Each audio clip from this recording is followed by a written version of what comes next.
over at MSLSD, you had Nicole Wallace, a former Romney McCain Republican operative who's swung hard left, changed her party, and by doing that gets paid a lot of money for having no audience.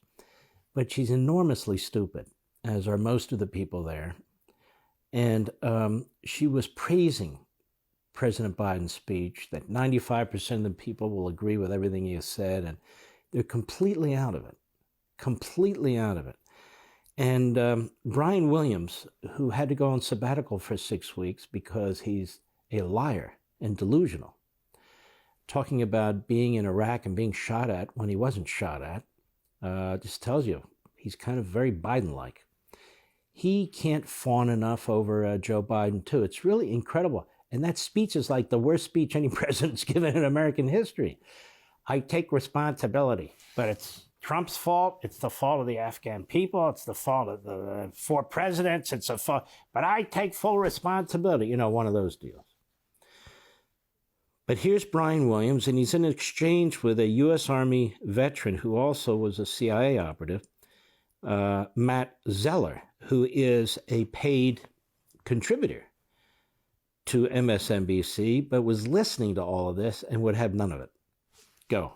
Matt Zeller, former first lieutenant during the war in Afghanistan, former combat advisor with Afghan security forces, co-founder of No One Left Behind, a veterans organization that offers services to former Afghan and Iraqi interpreters who resettle here in the United States. Mr. Zeller, it's almost ironic now to state the name of the organization you founded, given what we're watching go on, though I'm curious to hear your reaction of this consequential speech by the American president. Didn't run from it. He owned it. He owned his decision. He owned the fact that, as he put it, the buck stops with him. I hope he gets to own their deaths, too. Whoa. Boy, that was a curveball, wasn't it? I hope he owns their deaths, too. Go ahead. I feel like I watched a different speech than the rest of you guys. I was appalled. There was such a profound, bold-faced lie in that speech. The idea that we planned for every contingency. I have been personally trying to tell this administration since it took office. I've been trying to tell our government for years that this was coming. We sent them plan after plan on how to evacuate these people. Nobody listened to us. They didn't plan for the evacuation of our Afghan wartime allies. They're trying to conduct it now at the 11th hour. The thing that they were most concerned about was the optics of a chaotic evacuation. Well, they got exactly what they were most concerned of by failing to do what was right when we could have done it. We had all the people and equipment in place to be able to save these people months ago, and we did nothing. I'm appalled that he thinks we only need to take 2,000 people. There's 86,000 people who are currently left behind in Afghanistan alone. We've identified all of them for the government.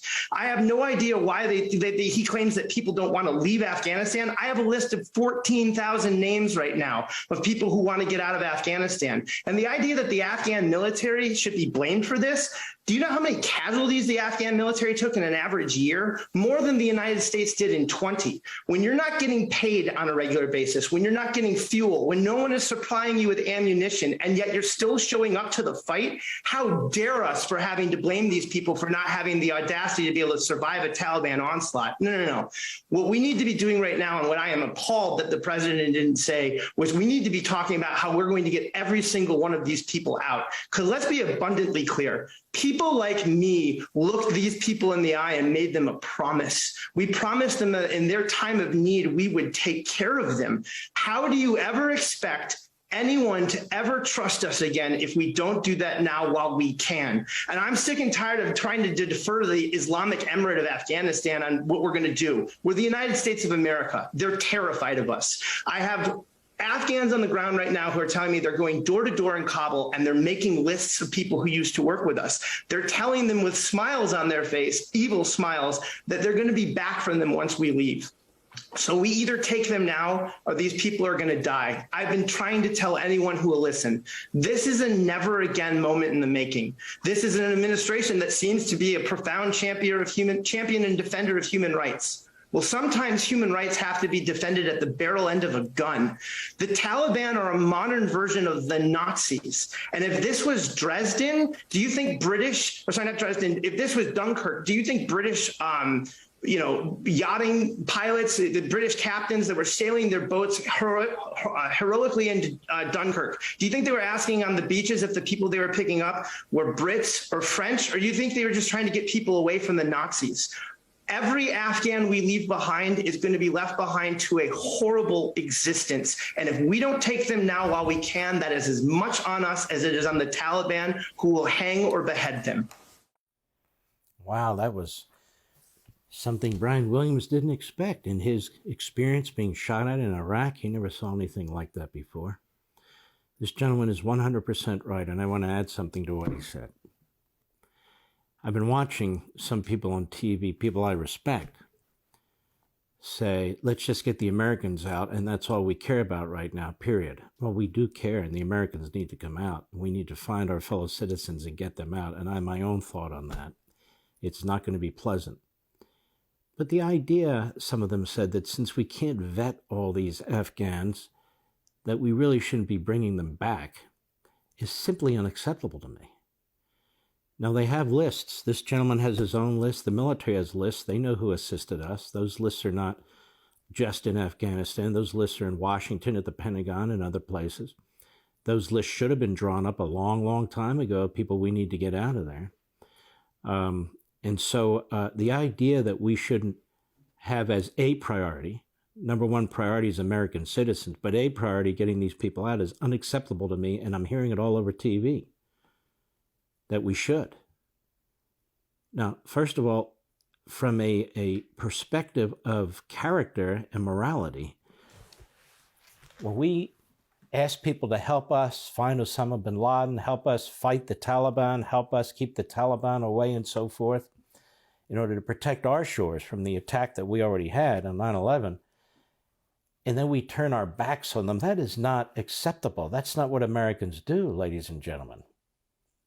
And to hear people, some of whom I like and admire, to say such things is really appalling to me. Absolutely. This isn't the same as people running across the southern border with whom we have no connection, who want to come into the United States, maybe for welfare, maybe they want to get away from crime, maybe they want a better life. That's great. We're talking about people who are going to be killed. Refugees, people who worked with us. This is, if this isn't a refugee, if these aren't refugees, then what the hell is? So this is very important, I think, that we have our moral compass faced in the right direction. It's like the Cubans, that the Cubans shouldn't come here. They're going to be turned around. Why? Because they'll vote Republican. Everyone else can come in, except the Afghans, of course. So I don't side with some of these people who say, no, we shouldn't bring Afghans in, just Americans in. And that's number one. Number two, it's kind of difficult under circumstances like this to be so efficient at separating people out. It's much more difficult. So you have a C-17 ready to go, and you don't even have enough Americans to fill it because they can't get to the airport. What are you going to do? They can hold hundreds of people. You're going to put 12 on and send it off? So that's ridiculous too. But I'm just saying, you can prioritize Americans. I have no problem with that, but you got to get these other people out too, or at least try. And many of the people who fought over there believe that, because they become part of the team. They become part of the effort. And when I'm certain, when you're facing life and death decisions on the battlefield, you become very, very close to people and allies and so forth. So that is simply unacceptable to me. And some people, wow, we have enough immigrants. That's not the same thing as people just pouring over the border because they want to come into the United States. It's not the same thing. I just wanted to point that out.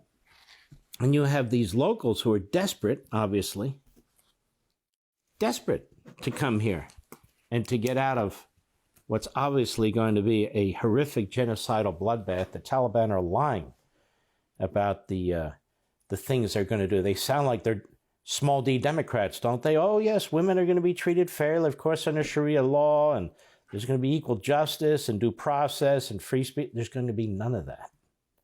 Zero. Go.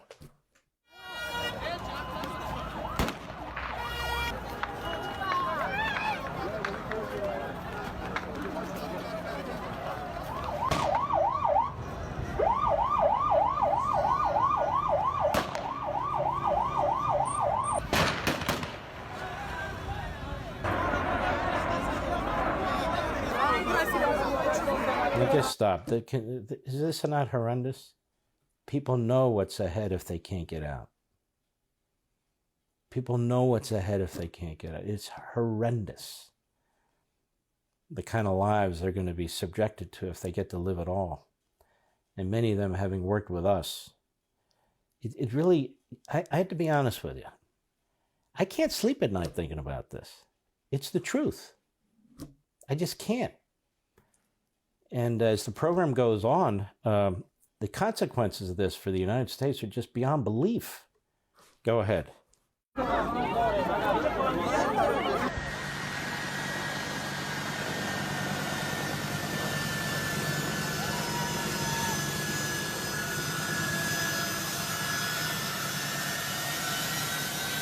I want you to stop right there.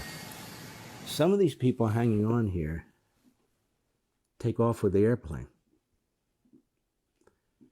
And way, way up, fall off onto the tarmac.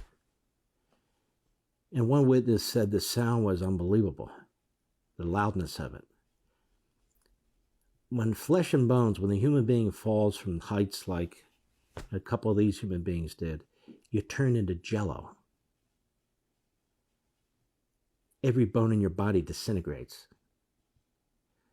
You become a pancake of jello. It is a horrific thing. Want to see more? Sign up for Levin TV.